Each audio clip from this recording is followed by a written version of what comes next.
Oke, bismillahirrahmanirrahim. Assalamualaikum warahmatullahi wabarakatuh. Halo teman-teman, kembali lagi ke Olympus Volume 5. Nah, hari ini pada podcast kali ini kita akan membahas mengenai Hari Pahlawan. Nah, tentunya malam ini aku tidak sendiri. Aku ditemani oleh pembicara kita yang berpengalaman dan bisa dikatakan terkenal di FISIP. Boleh kakak perkenalan diri dulu, Kak?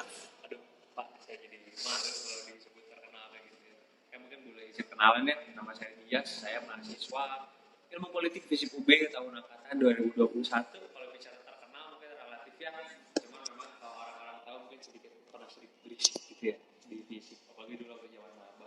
Tapi mungkin ya itu sedikit hiperbola gitu ya. Bang Dias ini emang, aku mau ngilang Bang Dias ya. Bang Dias ini emang humble, dia rendah hati, bukan rendah diri ya, rendah hati. Oke, langsung aja Kak. Mau ceritakan diri sedikit tentang kakak dulu dong. Karena aku kan tahu siapa kakak, tapi kan belum tentu yang nonton walaupun terkenal nih, siapa tahu yang nonton dari luar visip gitu. Boleh kakak ceritakan sedikit terkait kakak? Silakan Kak. Terima kasih Bang Rehan aja panggilnya ya, Bang Rehan ya. Oke, karena disuruh cerita dan saya senang banget untuk cerita gitu ya. Ini wah enak banget ini kalau uh, tadi udah aku cerita, aku hari ini kuliah di Ilmu Politik FISIP UB tahun angkatan 2021, masuk setelah Covid. Dan aku hari ini juga di kampus berproses di salah satu organisasi, di salah satu himpunan program studi ya di Ilmu Politik gitu ya, di rumah kita sendiri seperti itu, sebagai kepala departemen ekonomi kreatif. Tahun kemarin menjadi staf ahli departemen ekonomi kreatif karena memang ada, kalau aku ya Bang Rehan, memang ada ketertarikan dan memang juga ada pekerjaan di luar yang terkait dengan bidang tersebut kayak gitu. Walaupun basicnya kalau dari SMA waktu dulu di Paskibra dan lain sebagainya itu biasanya ngurusin administrasi sebenarnya. Bahkan waktu aku di staf magang himpunan itu aku dulu stafnya sekretaris umum gitu. Dan ya untuk siapa aku, mungkin dari apa yang tadi diceritakan juga udah cukup kedengeran gitu ya, kelihatan gitu ya sebenarnya aku tuh orangnya seperti apa dan minatnya ada di mana. Oke. Tadi kan mungkin teman-teman agak mendengar Kak Dias ini sekarang sedang jadi kepala departemen Ekraf. Nah, tema kita kan Hari Pahlawan. Kok tiba kenapa Bang Dias? Karena kalau kita lihat track record, Bang Dias juga mengatakan track record itu sudah di Paskibraan dan sedang baca buku Tan Malaka yang Putra Bangsa yang Terlupakan. Jadi ada relevansi yang bisa kita gali. Oke, langsung aja kita ke pertanyaan Bang Dias ya. Boleh Pak. Emang sini udah agak maksa kan ada janjian kita kan. Iya Bang Rehan. Oke, langsung pertanyaan pertama aja. Kenapa kita memperingati Hari Pahlawan? Tujuannya apa sih? Dan manfaatnya ke kita apa? Kita kan Hari Pahlawan kan ya Hari Pahlawan aja. Tujuannya apa? Kenapa kita harus peringati dan manfaatnya itu apa sih untuk kita sebagai mahasiswa? Ini buat aku, apalagi dari tadi background yang anak pasti yang di luar soal nasionalisme dan lain sebagainya, ini jadi satu topik yang sebenarnya menarik untuk harus dibahas. Karena mungkin kita bicara luas dulu ya, kita akan bicara hari pahlawan. Kita bicara dulu soal hari-hari perayaan di Indonesia, hari-hari nasional, hari perayaan hari besar nasional ya, hari pahlawan, hari guru, bahkan hari kemerdekaan kita sendiri. Nah, hari ini itu ada masalah menurut ketika generasi muda ini menganggap itu hanya hari biasa. Ini tanggal merah, ini hari libur. Padahal di balik itu semua ada banyak hal, ada banyak kisah, ada banyak yang bisa kita teladani di balik kejadian-kejadian yang menimbulkan hari itu ada kayak gitu. Dan hari pahlawan ini satu dari sekian banyak. Bahkan gini dulu Bang, sebelum kita masuk ke urgensinya kenapa hari pahlawan penting untuk kita dan lain sebagainya, aku juga mau bicara soal hari kemerdekaan dulu.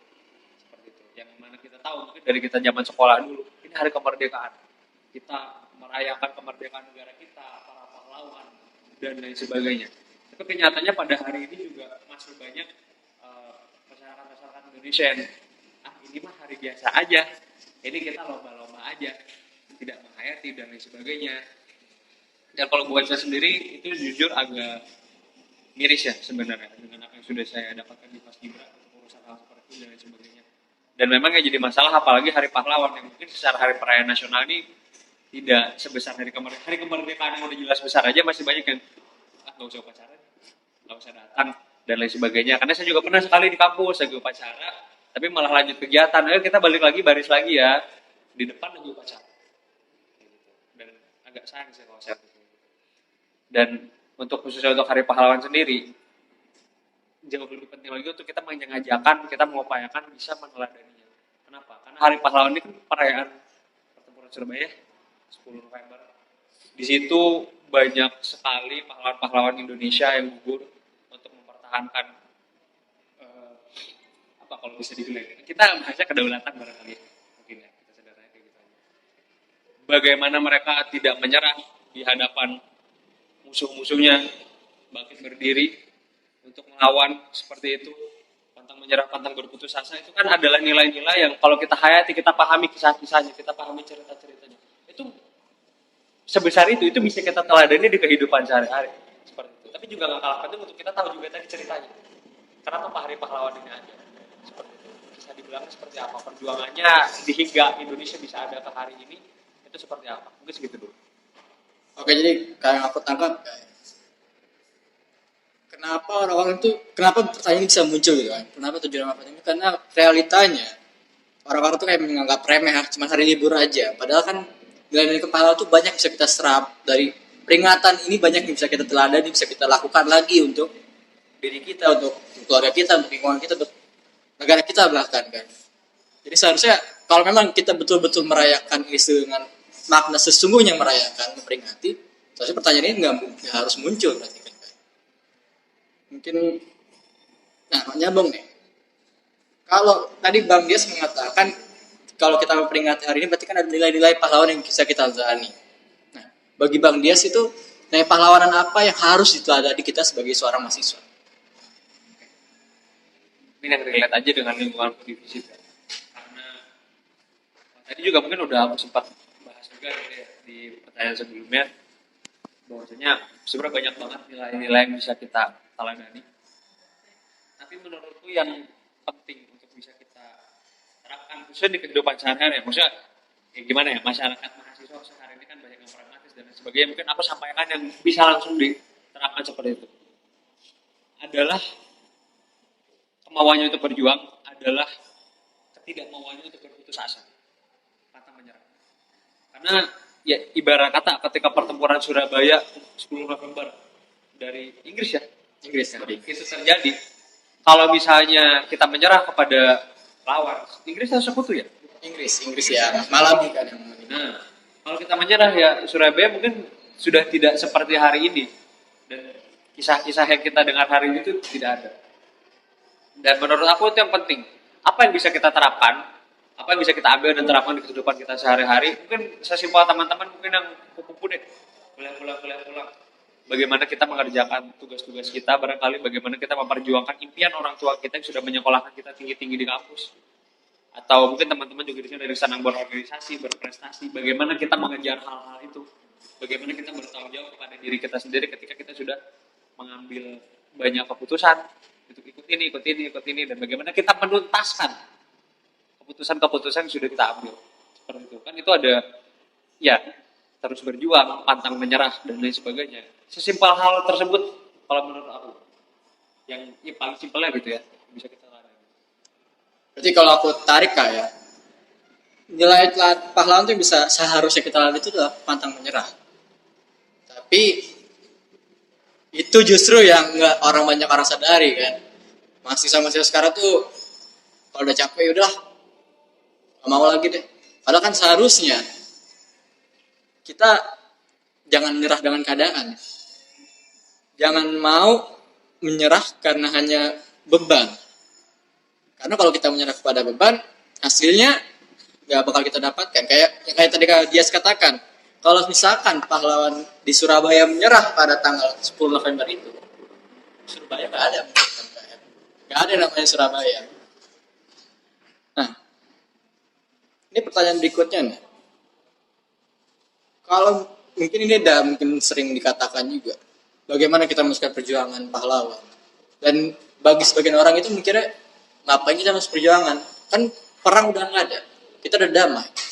Kita nerusin apa? Nah, menurut Bang Dias, karena bagiku ya, perjuangan itu nggak bakal berhenti sepanjang masa, selalu ada perjuangan, dan itu nggak bakal hilang hingga Indonesia tiada. Nah, menurut Bang Dias, perjuangan seperti apa yang tetap kita lakukan? Apakah dengan belajar kah, atau hanya seperti membantu orang keliling kita atau gimana? Sebelum masuk ke sana, aku mau tarik satu permasalahan menurut aku nyambung untuk soal perjuangan seperti itu. Hari ini dengan tadi masalah yang kita bahas tentang mungkin kesadaran bukan mahasiswa aja mungkin yang hari di masyarakat soal perayaan hari-hari besar nasional kita, apa yang ada di dalam itu awareness-nya masih kecil. Aku mau menyangkutkan bukan menyalahkan ya, tapi mungkin salah satu faktor adalah terkait juga yang namanya globalisasi. Yang mungkin dulu ya masyarakat Indonesia di zamannya Presiden Soeharto dengan P4 dan lain sebagainya, pendidikan nasionalisme itu kencang. Dan itu masih ada di pelatih-pelatih paskibra saya dulu, gitu, membuat otak saya. Gitu. Nah, itu adalah nilai-nilai yang dulu dijaga begitu kuatnya. Tapi sekarang sudah mulai tipis-tipis hilang. Bahkan pendidikannya di sekolah pun pendidikan kewarganegaraan itu serasa apa ya? Serasa Formalitas. formalitas saja gitu. Bahkan di kampus yang namanya pendidikan kewarganegaraan itu sama. Yang saya rasakan ya, yang formalitasnya dia tidak mengajarkan kita bagaimana menjadi warga negara. Dia tidak mengajarkan kita soal identitas kita sebagai negara, sebagai bangsa. Nah, menurut aku yang bisa kita teladani dalam hal berjuang, benar ya tadi ya? Iya. Apa yang bisa kita perjuangkan hari ini ya kita mau sambungkan dengan tema Hari Pahlawan ini. Bagaimana kita bisa mempertahankan identitas nasional kita tadi, seperti itu, dengan sejarah kita seperti apa, kita dan bangsa seperti apa, karena cukup bukan dibilang miris ya, tapi ya memang globalisasi jadi banyak dari luar pergaulan budaya dan lain sebagainya masuk, tapi di sisi lain juga banyak yang saya lihat itu malah jadi mengikis apa yang jadi identitas kita sebagai masyarakat Indonesia, seperti itu, bagaimana adabnya, bagaimana ramah tamahnya, bagaimana kita berbahasa dan lain sebagainya. Nah itu yang menurutku bagi kita ya yang peduli dengan esensi dari Hari Pahlawan ini itu juga perlu kita perjuangkan. Nah, apa yang Bang Des katakan tadi itu nyambung kan dengan apa aku katakan sebelumnya, bahwa perjuangan itu tidak pernah selesai. Just karena bentuk serangan itu berubah. Jika dulu bentuknya fisik, sekarang budaya kita yang diserang.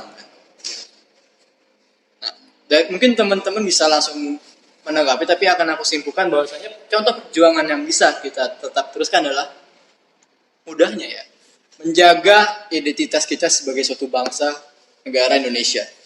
Benar kan Bang ya? Oke. Ini pertanyaan nextnya nih, agak nyambung dikit.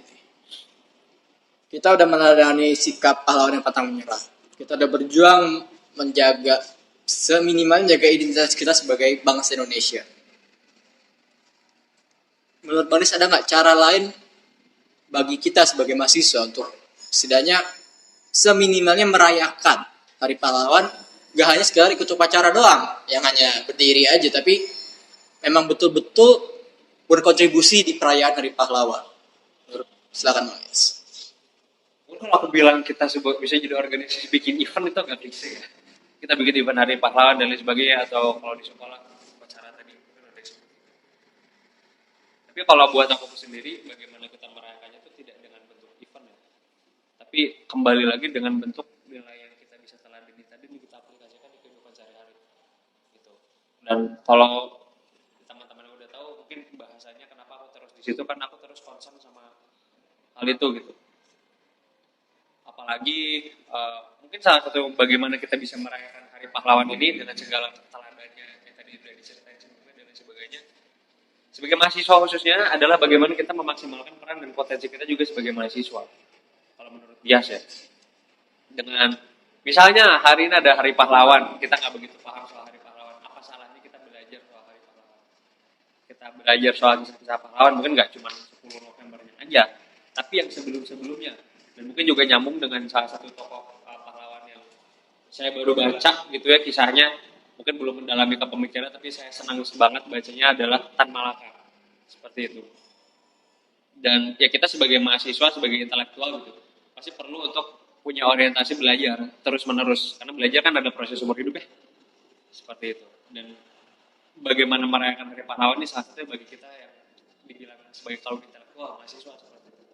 Itu, kita terus belajar, kita terus mencari ilmu, mencari pengetahuan.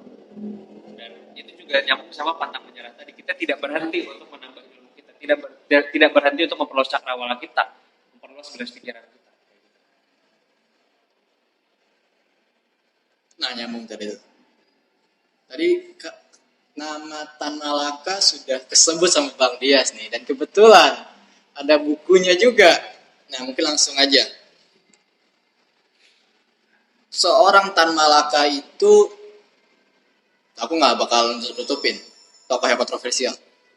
Banyak pendapat saling bertentangan. Banyak yang bilang iya, banyak yang bilang A, banyak yang bilang B. Tapi yang aku mau tahu sekarang ini pendapat dari kakak, dari Bang Dias sendiri. Siapakah tokoh Tan Malaka itu? Apakah seorang pahlawan atau bukan?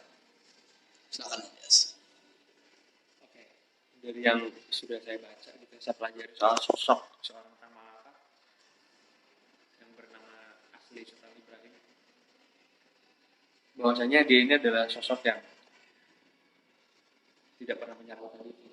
Karena kalau kita lihat dari ceritanya itu beliau dari Minang, dari tapi saya lupa asal spesifiknya beliau dari mana, bisa lagi. Nah, dari situ kan beliau dibesarkan dari sebuah keluarga yang sangat tradisional dan juga agamanya kuat. Tapi juga beliau juga walaupun nakal ya ceritanya, pintar dan bisa mengemban pendidikan di luar negeri di Belanda gitu, bahkan dengan segala kekurangannya beliau di sana sampai jatuh sakit, segala berkekurangan dan lain sebagainya. Dan ini kalau kita bicara dulu di luar konteks perjuangannya apa untuk negara seperti itu.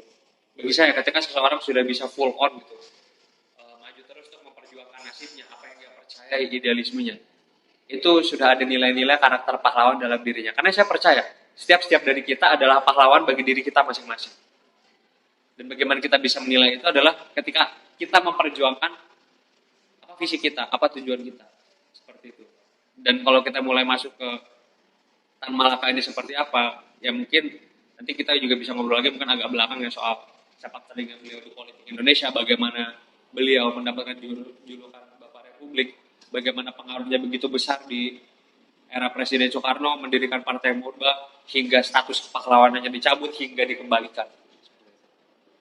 Dan itu ini sebenarnya ada cerita yang relate gitu ya untuk saya soal yang awalnya tinggi terus rendah terus tinggi lagi, tapi mungkin nggak bisa saya cerita di sini kalau bakal panjang banget, kita perlu podcast yang lain nih Bang Haran sebenarnya. Tapi nggak usah. Ini kayak volume 6 OTW nih, tapi tungguin aja. Ceritanya soal Desa. Bisa dibicarakan itu intinya. Oke. Tadi Bang Dias sudah mengatakan Tan Malaka itu seperti apa, dia bagaimana, pahlawanannya, dua dicabut, diberikan terus dicabut, diberikan lagi. Dan dari yang aku jujur aku belum baca bukunya, aku hanya baca buku sejarah-sejarah yang menyangkut beliau Tan Malaka. Menurut Bang Dias,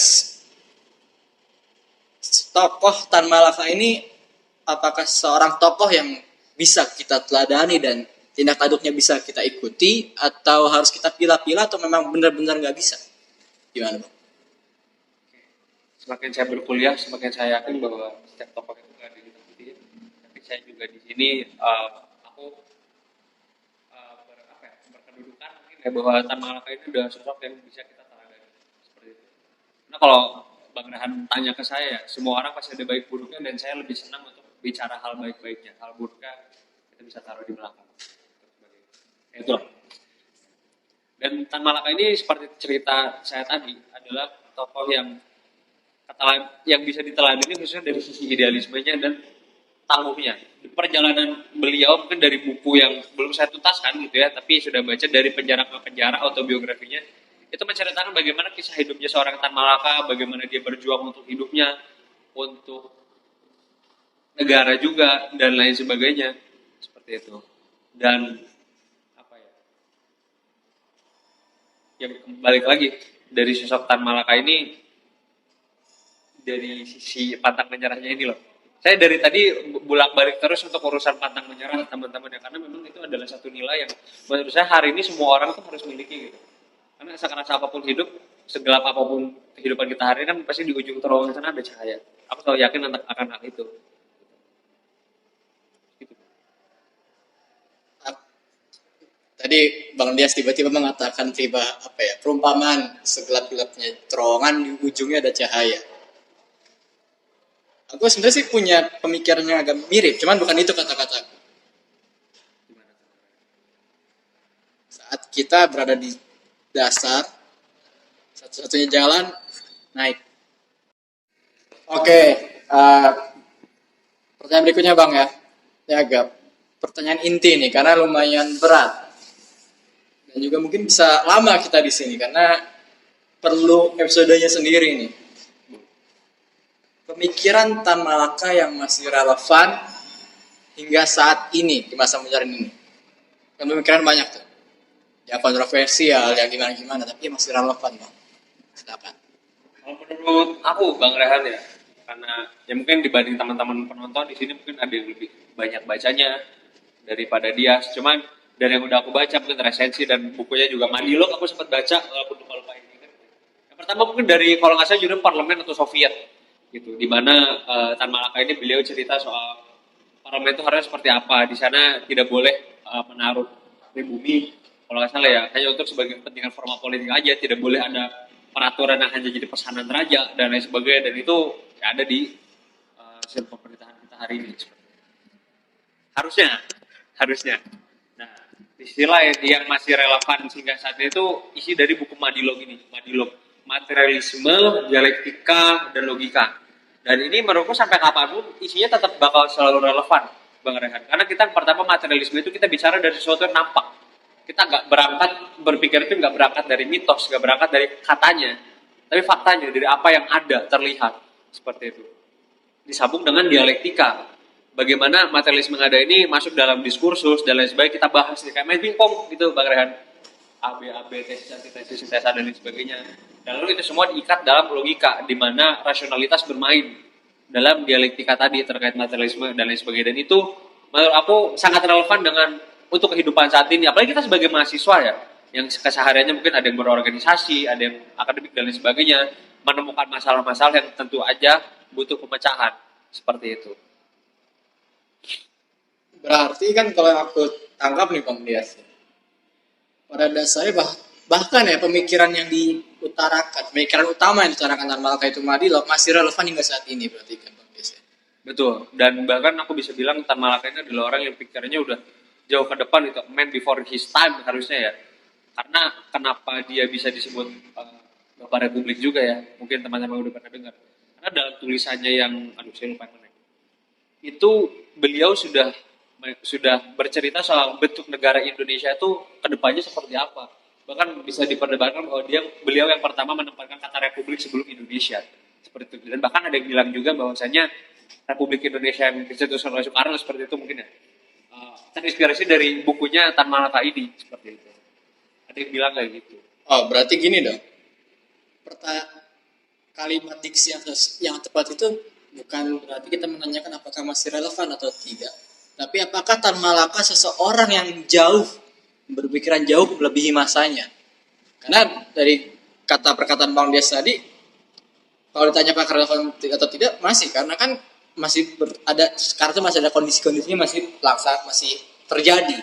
Berarti bisa dikatakan Tan Malaka ini adalah tokoh yang kayak kata Bang Des tadi, ahead of his time. Jauh dari masa dia hidup, tapi pemikirannya udah jauh ke depan. Dan sebenarnya sih kalau menurutku ya, emang ada beberapa hal yang masih relevan. Contohnya kayak tadi kata Bang Dias, parlemen itu seharusnya isinya bukan titipan pemimpin. Isinya kebutuhan rakyat. Isinya adalah rakyat, dari rakyat untuk rakyat, oleh rakyat. Tapi dalam Mandilog ini kan juga ada beberapa hal yang sedikit kontroversial. Seperti yang agak sosialis dan kiri-kirian yang tadi Bang Des juga katakan kan, Soviet dan ininya kan. Dan aku masih agak kurang bisa dikatakan kurang masuk lah, karena sependek pengetahuan sosialisme itu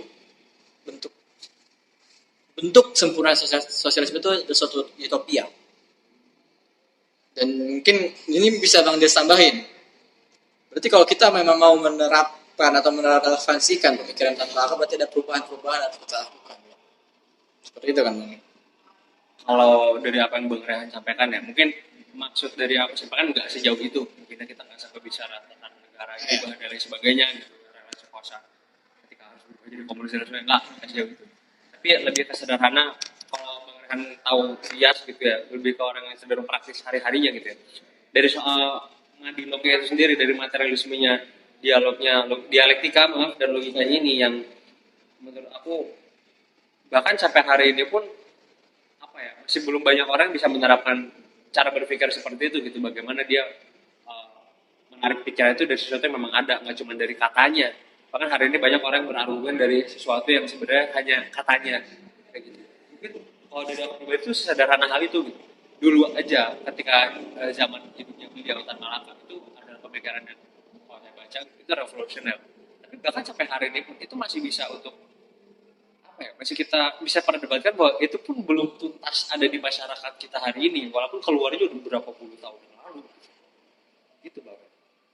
Oke, berarti kesimpulanku itu ahead of its time berarti ya. Tadi kan apa yang Bang Dias katakan di bukan nggak sesuai dengan maksudnya apa yang aku utarakan itu melebihi dari apa yang Bang Dias katakan. Maksudnya Bang Dias mengatakan tentang ini ya terkait pemikiran, tapi yang aku tangkap justru dengan kondisi negara, perubahan situasi negara kan Bang ya berarti. Tapi ya seperti kita yang bisa kita tangkap dan bisa kita teladani itu adalah intinya pemikiran itu masih relevan. Pemikiran itu memang masih terjadi dengan kondisi kita yang seperti ini. Apa yang Tan Malaka katakan, apa yang Tan Malaka tulis bertahun-tahun yang lalu masih terlaksana. Bukan terlaksana, masih terjadi, masih ada wujudnya. Tidak ada perubahan yang berarti. Berarti itu masih ada PR untuk kita sebagai penerus bangsa. Tanpa tidak menyerah, tidak tunduk, dan juga menatap ke arah pihak-pihak yang berusaha meruntuhkan kita.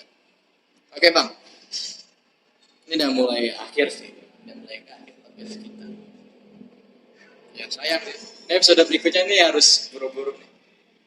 Harapan Bang Dias kepada mahasiswa mengenai kepahlawanan ini, kedepannya gimana? Harapannya apakah mahasiswa ini bisa meneladani yang kayak tadi Bang Dias katakan, meneladani sikap pantang menyerah dan lain-lainnya, atau Bang Dias berharap mahasiswa Indonesia bisa melakukan kontribusi yang sepadan dengan kontribusi pahlawan di masa lalu. Mungkin kita juga pernah dengar istilah bahwa perjuangan hari ini akan lebih sulit karena kita tidak melawan penjajah. Bahwasanya kita melawan bangsa kita sendiri, bangsa kita yang sudah dimasukin dengan beragam, ya mungkin globalisasi, faktor-faktor budaya dari luar dan lain sebagainya, kayak gitu. Nah, mungkin hari ini mungkin sebagai closing juga mungkin ya, boleh? Nah, menurutku penting bagi kita sebagai mahasiswa Indonesia untuk kembali memahami lagi identitas kita sebagai bangsa, sebagai negara, meneladani apa yang pahlawan kita lakukan dulu untuk mengupayakan kemerdekaan, kesejahteraan, kemaslahatan negara kita ini. Dan apa yang bisa kita lakukan hari ini adalah mempertahankannya, bahkan mengembangkan kualitasnya, gitu, dengan tidak melupakan. Kalau kata Soekarno, jas merah ya, jas merah, tidak melupakan sejarah. Dan itu kalau bagi saya mengamini hal itu, sejarah itu ada untuk kita pelajari, untuk kita belajar darinya, tidak melakukan kesalahan yang sama, atau bahkan mengembangkan hal baik yang ada dari sana, seperti itu. Dan tidak kalah penting mungkin dari hasil yang sudah kita bahas hari ini, gitu ya, value-value tadi juga kita sebagai mahasiswa kita perlu terus belajar, perlu keinginan belajar yang tinggi dan tidak berputus asa dalam belajar juga, seperti itu, mengembangkan kapasitas nalar pikir kita. Dan itulah bentuk perjuangan yang bisa kita upayakan khusus sebagai mahasiswa, sebagai kaum intelektual gitu. Karena Indonesia juga mungkin kalau kata orang akan masukin generasi emasnya. Saya baru 45, yang mana yang tidak kalah penting menurutku adalah SDM-nya. Dan kita mahasiswa mungkin sekarang masih umur 17, mungkin ada ya sampai 22-23 tahun. Ini yang akan pada masa-masa itu menjadi, semoga ya, menjadi pemimpin Indonesia. Dan maka amin. Bahkan dan itu pasti perlu kapabilitas berpikir yang mumpuni juga gitu, nggak sekedar kuliah, pulang, main dan lain sebagainya. Pemikiran sendiri harus belajar kan. Oke. Closing statementnya itu aja, nggak ada mau diperpanjang lagi gitu closing statementnya? Sedikit lagi. Oke. Terkait dengan kepahlawanan ini mungkin aku ingin sampaikan buat kita semua. Kita apapun yang kita lakukan hari ini, apa yang kita perjuangkan hari ini, jangan pernah menyerah untuk mewujudkannya. Kalau kita berpikir untuk berhenti, coba kita ingat lagi kenapa kita bahkan mulai di awal.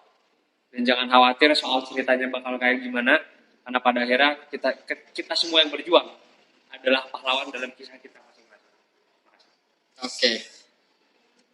Terima kasih Bang Des itu closing statementnya teman-teman, menandakan episode-nya sudah berakhir. Ini ujung dari episode kita Olympus 5. Kesimpulan yang bisa aku tarik ini adalah Hari Pahlawan itu bukan hanya sekedar peringatan, tapi momen di mana kita bisa mempelajari dan mengulangi tindakan-tindakan nilai-nilai kepahlawanan yang berguna untuk hidup kita. Seperti tadi katakan Bang Dias, pantang menyerah dan tidak mudah berputus asa. Itu masih sangat perlu dilakukan oleh kita sebagai seorang mahasiswa. Baik itu mahasiswa yang berorganisasi, mahasiswa yang tidak berorganisasi dan memilih untuk fokus ke akademisnya, sikap pantang menyerah ini tetap harus ada. Dan juga seorang Tan Malaka itu walaupun jasadnya sudah bisa dikatakan hilang dimakan bumi, namun pemikirannya masih berlanjut hingga saat ini. Masih bisa kita gunakan, masih kita bisa manfaatkan. Jadi, seperti yang tadi dikatakan Bang Dias, harapannya dengan peringatan Hari Pahlawan ini kita bisa meneruskan perjuangan pahlawan kita dan berkontribusi jauh lebih baik, berkontribusi lebih untuk Indonesia di depannya. Sekian dari aku, terima kasih teman-teman, terima kasih Bang Dias sudah memberi kesempatan Olympus 5 ini. Kurang lebihnya mohon maaf. Wassalamualaikum warahmatullahi wabarakatuh. Sampai jumpa.